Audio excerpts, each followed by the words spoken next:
in this video we will explain about the multiple bus organization of data path. How an instruction will be executed using the multiple bus organization of data path.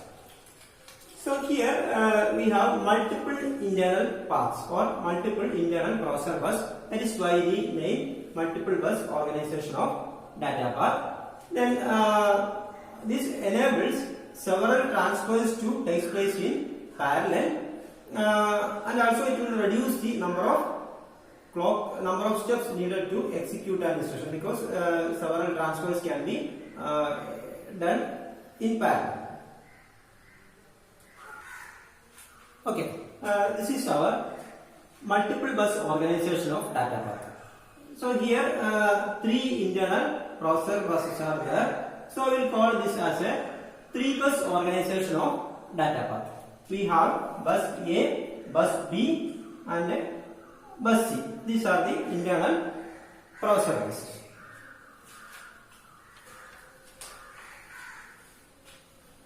These three buses are used to interconnect the registers and ALU. Then another thing is, all the general purpose registers are combined into a single block called register file. And the register file has 3 ports, 2 output ports. These are 2 output ports and 1 input port. Output port allows the contents of the 2 different registers to be accessed simultaneously and have their contents placed on the buses A and B. That is, we can access 2 registers at a time and their contents can be placed on the buses A and B simultaneously. Then one input port also. This allows the data on bus C to be loaded into a 3rd register during the same clock cycle. That is, data on the bus C can be loaded into another register during the same clock cycle. Then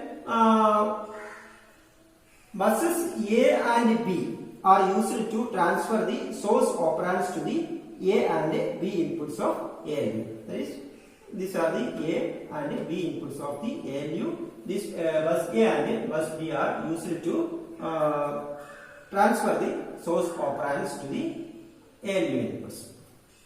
Then the result from the ALU is transferred to the destination over bus C. This R is the result from the ALU.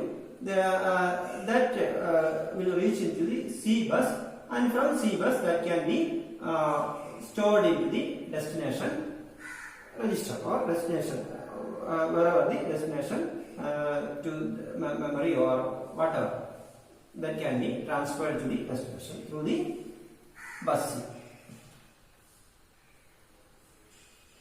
Then another feature is, we can simply transfer the inputs, either A input or B input, to the ALU to the R output of the ALU. For that purpose, we can use 2 control signals, ALU control signals. One is R is equal to A. If you are using this control signal, then the A input of the ALU will be simply transferred to the R output of the ALU, and that will be available on the C bus. Similarly, another control signal is R is equal to B. If you are using this R is equal to B control signal to the ALU, then this will simply transfer the B input to the R output of the ALU, and that will be available on the C bus. Then another extra feature available is incrementer unit. The purpose of the incrementer unit is to increment the value of the PC by 4. So this actually eliminates the main ALU for the computation of the PC plus 4. But here the constant 4 is retained here. This is because this constant 4 can be used for the execution of instructions like load multiple and store multiple. in these instructions we have to increment the addresses. For that purpose we can use the constant for. For the incrementing the PC value, we are actually doing that PC updation with the help of the incremental unit. Okay. Next we have to consider the control sequence for executing the instruction add R4, R5, R6 by using our multi-bus organization of data path. So these are the these are the control signals generated during the first step, that is PC out. This is our PC. PC out is activated, so the content of the PC will be available on bus B. Okay, that is the address of the next instruction to be fetched. Then next step is R is equal to B. That is, we are issuing an ALU control signal R is equal to B. Then the whatever the value on the B input of the ALU will be transferred without any change to the output of the ALU, R output of the ALU. That is, B input is our PC content that will reach here on the bus C.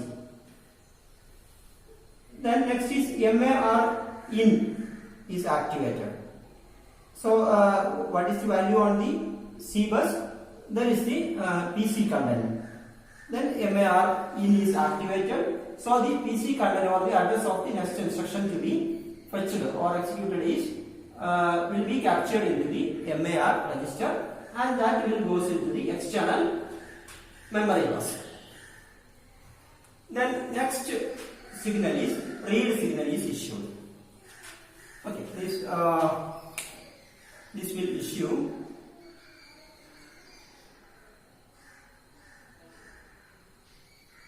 a read signal to the memory system.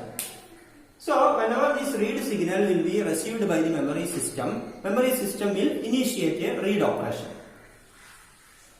Then during the same clock cycle, another signal is increment PC.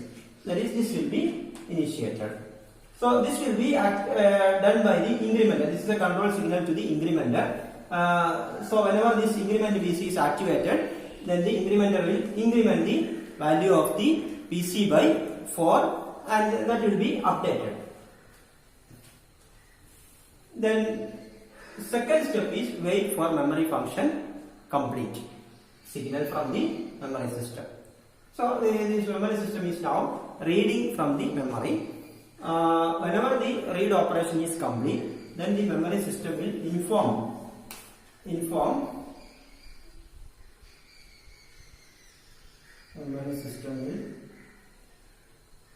with the memory function complete signal to the control and decoder and control logic. So then the requested word will be available on the memory bus, that will directly reach into the MDR, memory data register. Then memory function complete signal will be received by the decoder. So the decoder, the control unit will identify that okay, the memory operation, read operation is now complete and the data is available within the MDR. So next step is MDR out B. MDR out B. This control signal will be activated. So the content of the MDR will goes into bus B. Then next is ALU control signal R is equal to B is issued. That is, R is equal to B is again issued. So the this B input is actually whatever the value on the B bus will reach into the R output, and that will reach into the bus C. So the requested word now available on the bus C, that is actually the instruction. Then so the word will be available here, that is the instruction, and IR in is now activated. So this word will be captured into instruction register. Now the instruction is, or the instruction fetch phase is completed. Now the instruction will be available within the instruction register. Then the decoder will decode this instruction present within the instruction register, and decoder identifies that this is an addition instruction or add instruction. Then based on that will generate next control signals. Okay, during the fourth step, R4 out A will be activated. So from the register file, the content of the R4 will be now available through this port, this output port, and that will reach into the bus A. That is R4 out A. Then similarly, R4 out B, the register content R5 will be now available on this port, and that will reach into bus B. Now R4 content is available on bus A, and R5 content is available on bus B. Then select A is activated. Okay, this is our multiplexer, and select A means bus A content will be selected.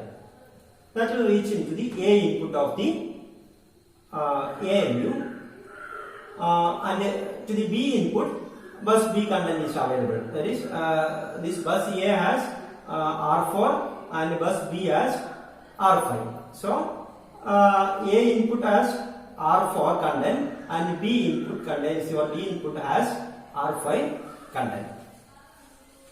Then next is add control signal is issued to the ALU. So this ALU will perform addition of these two operands, and then result will be available on R, that will reach into the bus C.